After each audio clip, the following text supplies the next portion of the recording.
les hommes puissent voir qu'il n'y a pas de saints qui souffrent. Non, que les hommes puissent voir que Dieu est manifeste par le matériel. Tu es béni. Je ne sais pas où est-ce que tu as ramassé ta bénédiction et que tu penses que tu l'as eu de tes propres forces. Je t'annonce une réalité. Si tu pries Jésus-Christ, le roi des rois, et qu'il y a des saints qui veulent travailler, comme ici où vous voyez à plein d'herbe, nous voulons faire un hangar. Est-ce que tu es un saint? Regardez, je viens ici sous le soleil. Quoi, je suis un fou? C'est pas grave. La sagesse de Dieu est une folie pour les inconvertis. Je te parle certainement, tu es un élu. Peut-être que tu es un élu. Peut-être que tu es une élue. Mais je te dis que le frère Paul va dire. C'est pourquoi moi aussi, ayant entendu parler de votre foi au Seigneur, il faut d'abord savoir là où ta foi se trouve. Il y a des personnes qui ont la foi au diable.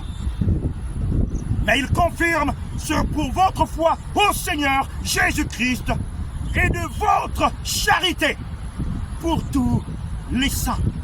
Et de votre charité pour tous les saints. Pas seulement pour ton pasteur, pour ton daddy, oh, ton bibichop, mon papa, mon poupounet. Vous donnez même les noms quand tu appelles le papa comme ça. Lui aussi, oh non, oh mon papou, oh non, tu as bien prêché aujourd'hui. C'est pas ça, pour tous les saints. Certainement, vous regardez cet endroit et vous êtes dans les grandes synagogues dans le monde.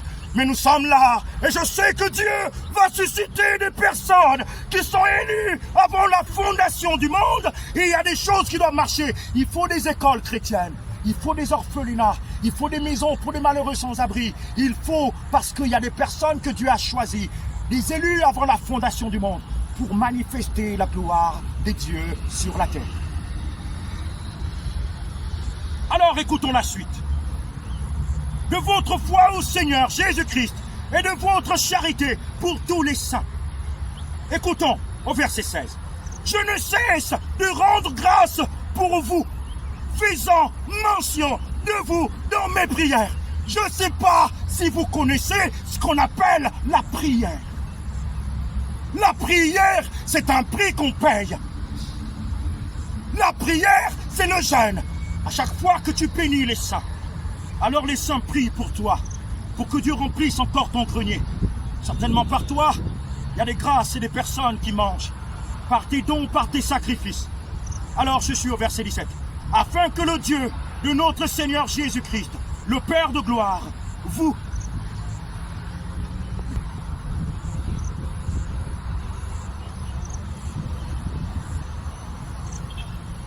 Ça va? Ok, tiens.